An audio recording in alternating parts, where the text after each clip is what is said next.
On this episode, we visit Morgantown, West Virginia. Students learn about governance at West Virginia University. Then we learn about the Pedestrian Safety Committee. Finally, we meet the director of the Mon River Trails Conservancy. Stay tuned.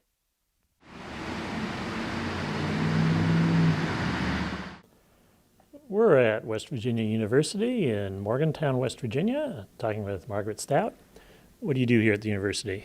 Well, I teach public administration, and that's in the Rockefeller School of Policy and Politics, so we address all different types of governance issues.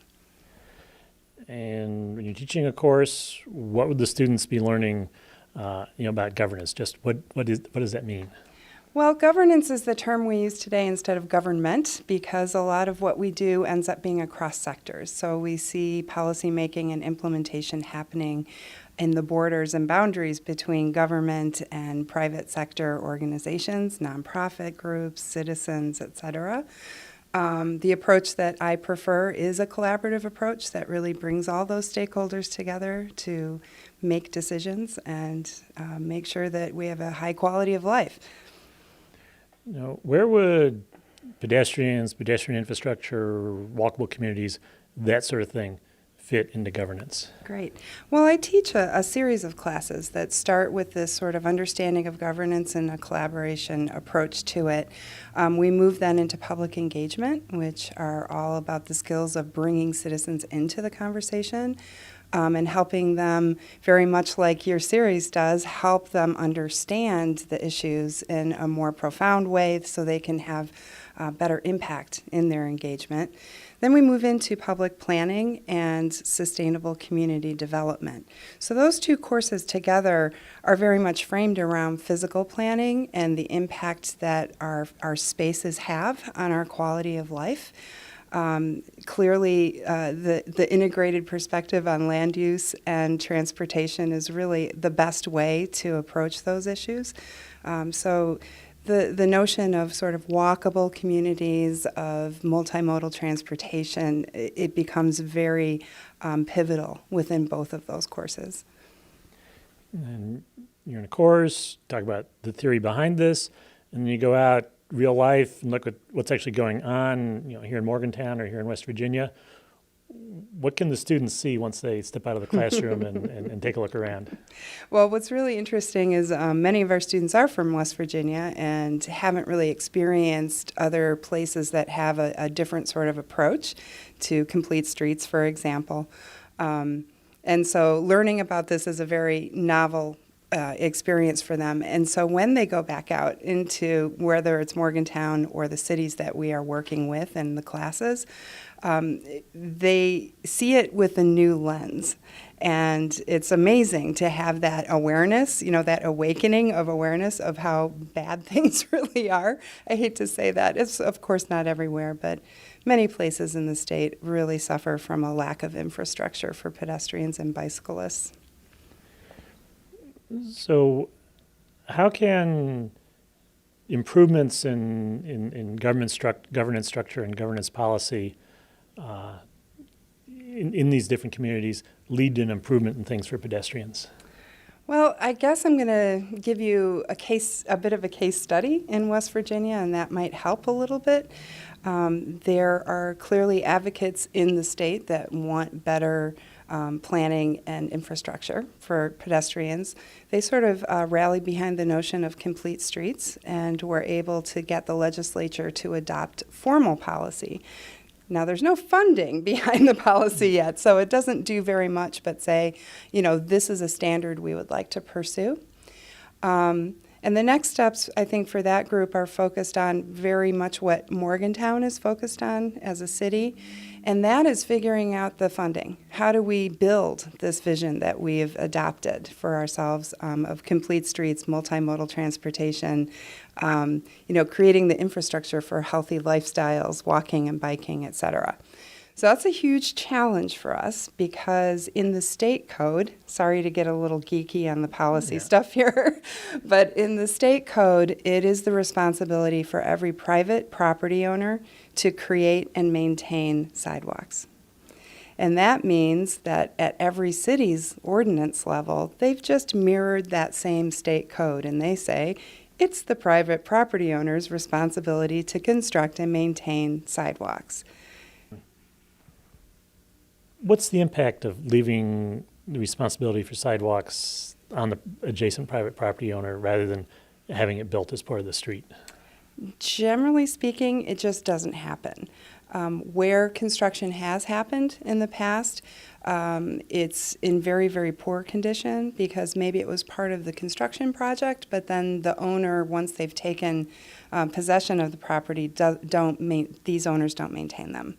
So at this point, we have a really good assessment in Morgantown of the conditions of every street in the city in our pedestrian plan. Most places you'll see no sidewalk, but where the sidewalks do exist, the majority are in very poor condition. To the point where they're dangerous. And sometimes, we on advocacy boards, we wonder how is it that we've avoided lawsuits because it's very, very dangerous in many places. And there's some other cities where there have been lawsuits. Sacramento comes to mind, the Barden versus Sacramento case where it's a violation of the Americans with Disabilities Act to have a sidewalk that's so bad that it's not accessible to people with disabilities. Has the ADA come up in West Virginia in any cases yet? Yes, in fact, in Morgantown, it's kind of been on the discussion board for about, I want to say, 5 years at this point. The state controls many of our streets because they're state routes of various sorts. And so one of the main routes through town is a state route. They did some widening and replaced the sidewalk, and in so doing, did not meet ADA guidelines. And so there were immediate lawsuits and complaints filed, and they're sort of working their way through the process. I would encourage you to talk with the Pedestrian Safety Board about where that is. But if you look at the sidewalks as they are, they're not wide enough. They don't meet the regulations, and they continue to have utility poles and the like barriers in the middle of the sidewalk that you can't get around. Some of them are hard to navigate for a person walking. They're impossible to navigate in a wheelchair or other assisted device. Now, is this a case where the department and the construction firms that build these facilities need to have a better understanding of what's needed? I think they may have an understanding of what's needed. I think that they may not have received sufficient instruction in terms of the repercussions of not meeting those guidelines. It's just been a place where they haven't attended to them for so many decades, and so it's not something that's really on their radar screen. Then you have the intersection of the federal government and their various policies, the state government and their policies, good or bad, and then your locality. How does a citizen know where to start when they perceive a problem with the infrastructure that makes it tough for them to get around? The very first thing that they have to do is figure out whose jurisdiction that street is. And that, as you've already pointed out, can be a very messy affair indeed. Especially in West Virginia towns, many of the main roads are either county or state controlled, and the county roads are also state controlled. So even if it's a county road, it's probably the state, et cetera. Just that in and of itself causes many, many problems. For example, here, the city council wanted to pass an ordinance about truck routes, and it had to do with both, neighborhood noise, but also pedestrian safety. We had trucks rolling up over broken curbs onto sidewalks and that sort of thing happening, and they wanted to change the routes for large carriers. Well, it's a state road, and they have no jurisdiction over this, so they can do what they feel politically is right and work with the citizens who have complained and pass an ordinance that has no jurisdictional effect. So that's a problem. We see it not just with the citizens themselves, but the elected officials as well. your students, they take your courses, they graduate, they go out into the world. Is there improved understanding of governance going to lead to them being more active in their communities and addressing some of these issues and making their local and state governments work better? Absolutely. I wish I had had the foresight to have a list prepared for you of graduates of our program that do exactly that. We're a land-grant university, which means our mission is to impact the communities we serve. The courses that I teach are all structured around sort of an apprenticeship style where we are working in a host community for 2 years. And so we help that community make the very policy changes that we're talking about right now. We help them put together project plans for initial projects to make those types of infrastructure changes, and et cetera. So I can't point to any that have been constructed inside of the 7 years that I've been here, but I could point to a lot of project implementation plans and grant templates that we prepared for those communities to help them move forward with that. What I do in terms of my own outreach as a faculty member is focused on Morgantown and helping them with policy changes. Right now we're working on the funding strategies to implement the pedestrian safety plan, which would be replacing a lot of that infrastructure that is in poor shape, and also building new infrastructure where it was never created in the first place. And last but not least, really enforcing that policy with all new construction from this point forward.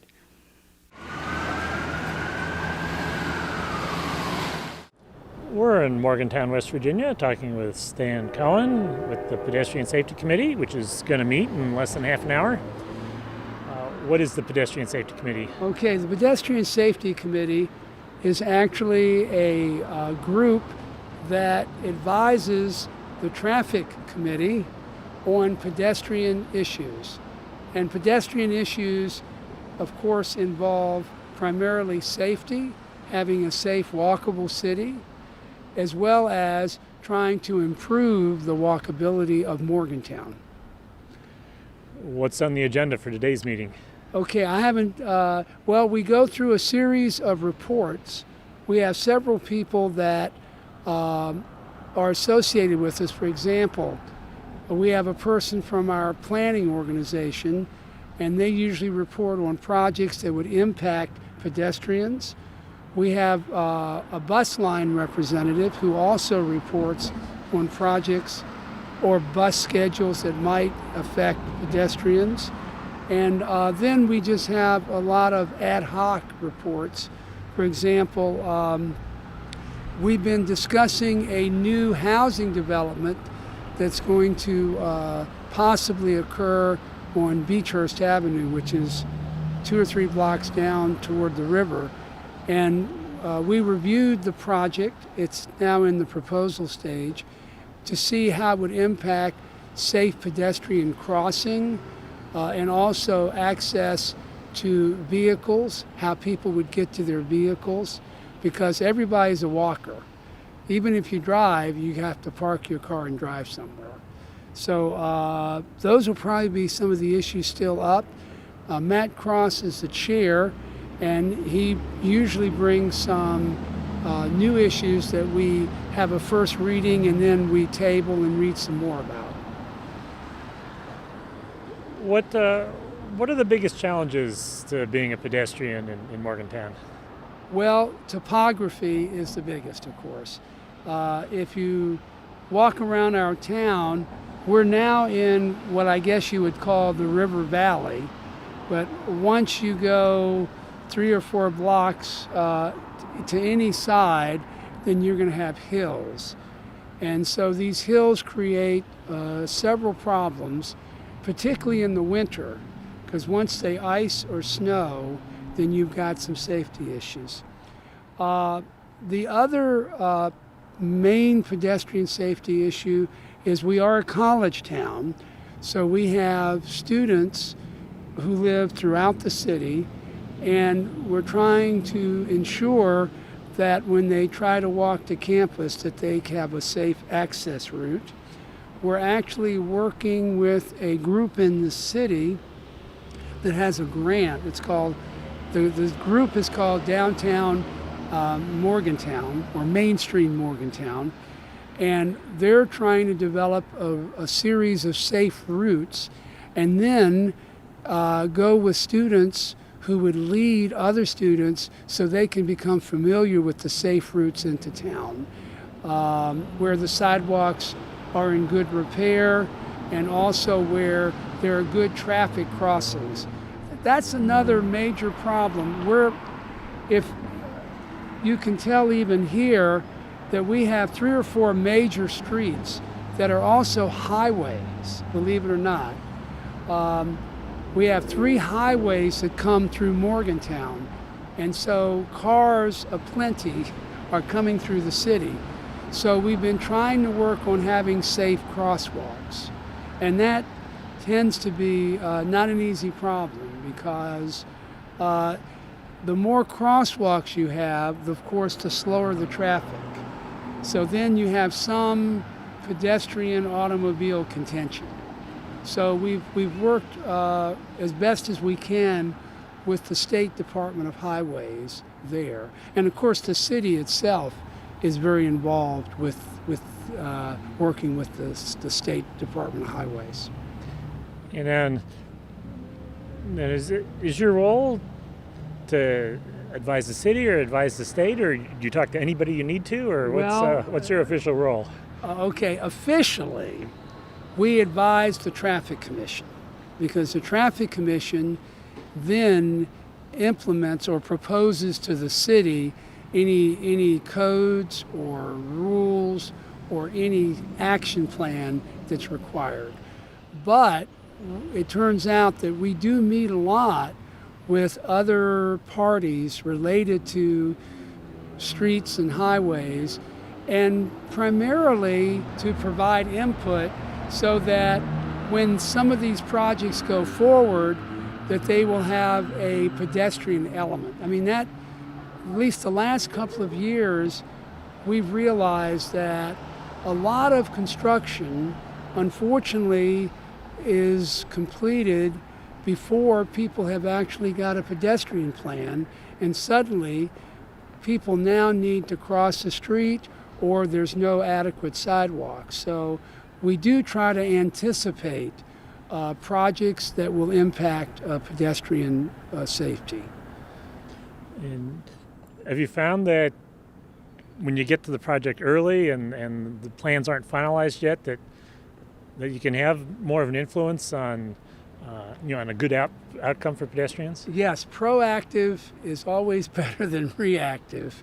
Of course, I'm not suggesting that we succeed every time, even proactively, because there are elements that are beyond our control. For example, some of the contingencies that private developers have because of costs or where the building entrances are, to some extent contend with what might have been a better plan for the pedestrians.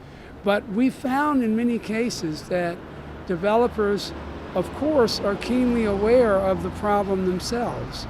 So they do try to at least take our input and see if there can be some reworking of the plan. A good example is actually in process now. On Beechhurst, which is about 3 blocks down, there's an entire block that over the years has become very dilapidated. So a developer is now coming in to propose a housing complex there. And so we've actually met with the housing group from their development. And they have actually made some changes to their plan. In particular, there might be an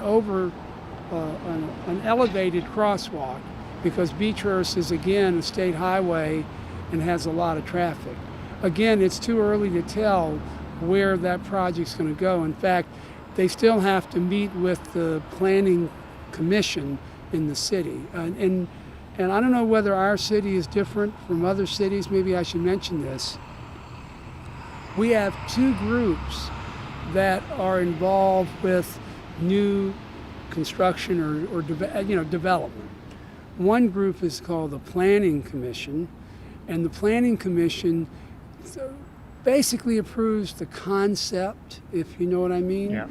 And then sometimes the concept requires a change in the zoning requirements, like setback or how much parking is available for the residents. So then they go to the zoning commission, and the zoning commission approves any variances.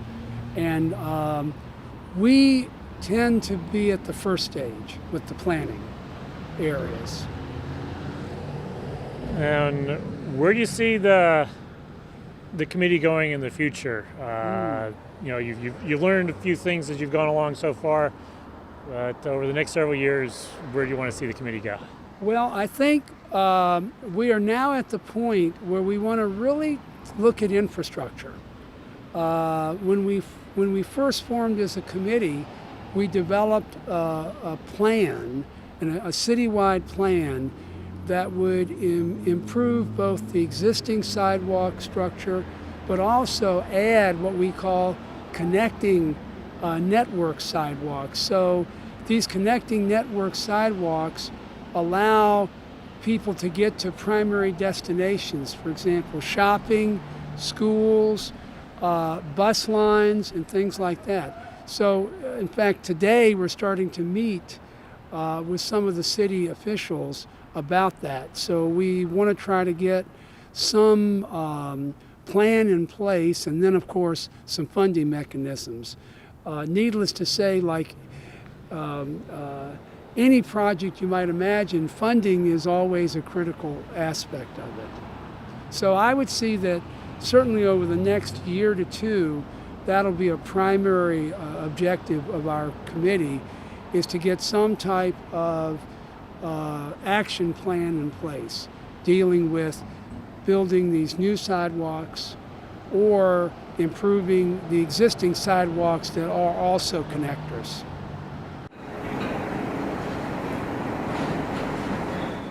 We're in Morgantown, West Virginia, talking with Ella Belling.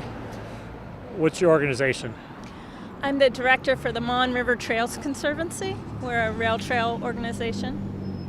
What sort of rail trail do you have here in Morgantown? We have a 48-mile trail system that extends both through the city center of Morgantown, but also goes out into the rural communities that surround Morgantown. And how well does the trail connect up with the neighborhoods in the city? Do a lot of people go down to use it? Yeah, it gets thousands of people every year. It gets hundreds of people every day using the rail trails all year long. And it's pretty exciting to see how many people use it to commute to work and to the university and to neighborhood schools. It's also,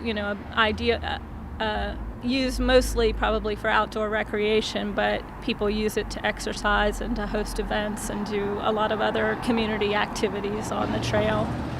The neighborhoods are well hooked up, but we actually want to see big improvements in the next 2 years, and we're right now working on some pedestrian and bike bridges that will connect neighborhoods to the trail, as well as using old road right-of-ways that will turn into pedestrian bike ways into neighborhoods and shopping districts.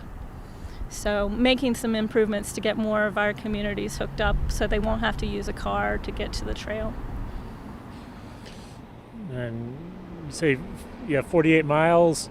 What's the future of the trail? Is it going to go beyond that? Yeah, actually, that's a great question. We actually are part of a massive undertaking that is also involving the National Rails to Trails Conservancy, and with a 5-state, 14,000-mile connection. And the connection in West Virginia will be a 150-mile trail system, and then it'll hook up in Pennsylvania with the Great Allegheny Passage.